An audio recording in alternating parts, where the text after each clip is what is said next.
Assalamualaikum dan salam sejahtera. Saya Nur Syahadah binti Syamsul Kamal dengan nombor metrik A175440 akan membentangkan satu kajian oleh Arnida Haniti, Nur Nadia Mahmud dan Muhyiddin Mat Nasir yang bertajuk Penentuan Fitokimia dalam Varieti Keledek Ipomoea batatas dengan kaedah memasak yang berbeza.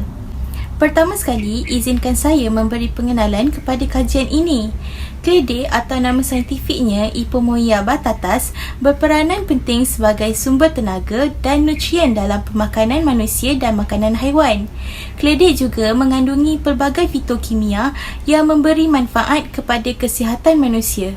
Selain itu juga, keledek mempunyai kelebihan lain kerana keupayaannya untuk ditanam dalam iklim dan sistem pertanian yang berbeza.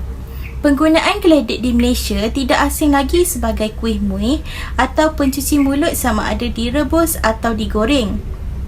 Seperti kebiasaannya, ubi keledek haruslah dimasak dahulu sebelum dimakan, sama ada secara rebus, goreng maupun bakar.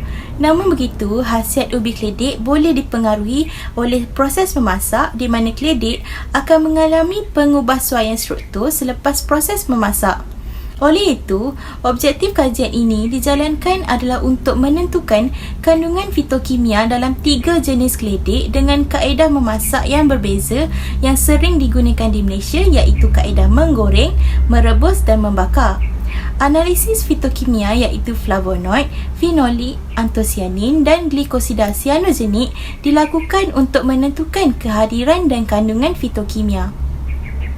Sekarang saya akan menerangkan bahan dan metodologi yang digunakan dalam kajian ini. Pertama sekali, penyediaan sampel keledek di mana keledek berbeza warna digunakan iaitu keledek ungu, oranye dan putih. Sampel keledek dibasuh dengan air suling dan dibuang kulit sebelum proses memasak kecuali bagi sampel dibakar. Selepas itu, sampel diproses mengikut kaedah memasak di mana sampel keledek direbus pada 100 darjah Celsius selama 15 minit, goreng pada 150 darjah Celsius selama 7 minit, manakala sampel dibakar pada 180 darjah Celsius selama 45 minit. Kemudian, sampel akan diekstrak untuk pemeriksaan fitokimia, penentuan antosianin dan penentuan glikosida sianogenik. Bagi pemeriksaan fitokimia, flavonoid, fenolik dan saponin disaring menggunakan kaedah standard, manakala bagi penentuan antosianin menggunakan kaedah perbezaan pH dan penentuan glikosida sianogenik pula menggunakan kaedah kolorimetrik. Selepas itu, semua data dianalisis menggunakan Minitab versi 17 dengan ujian T, ANOVA dan perbandingan berpasangan Tukey.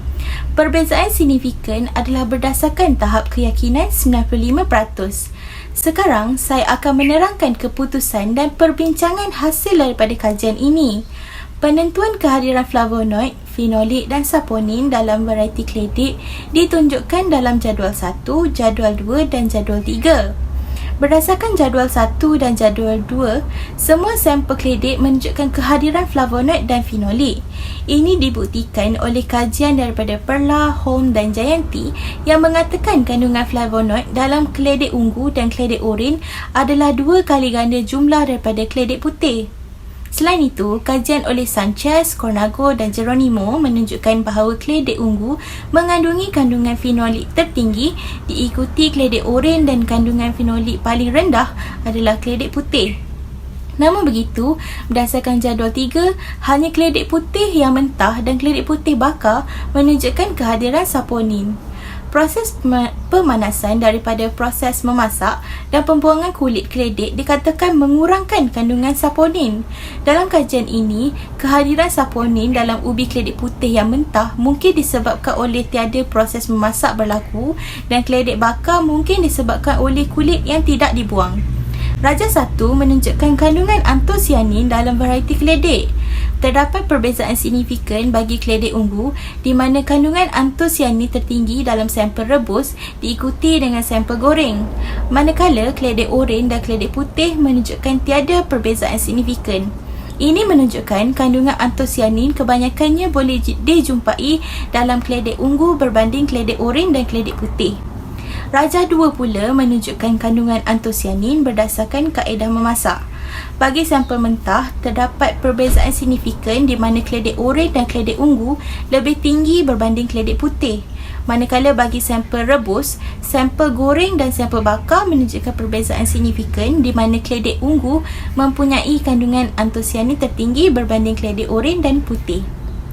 Seterusnya, bagi kandungan glikosida sianogenik, bagi keledek ungu ditunjukkan dalam jadual 4, bagi keledek oranye dalam jadual 5 dan seterusnya bagi keledek putih dalam jadual 6. Ketiga-tiga jenis keledek menunjukkan perbezaan signifikan di mana sampel mentah keledek ungu, oranye dan putih mempunyai kandungan glikosida sianogenik tertinggi.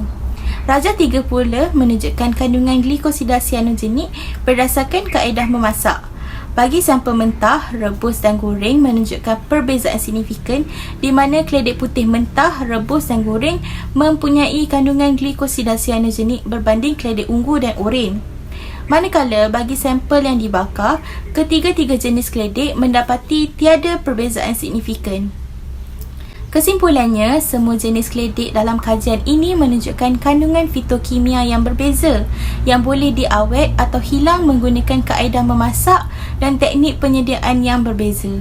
Dalam kajian juga menunjukkan kaedah membakar dapat mengekalkan kebanyakan fitokimia dan semua kaedah memasak yang digunakan dapat mengurangkan potensi ketoksikan glikosida sianogenik. Oleh itu, ini menunjukkan keledek mengandungi pelbagai fitokimia yang memberi manfaat kepada manusia. Sekian sahaja daripada saya. Terima kasih.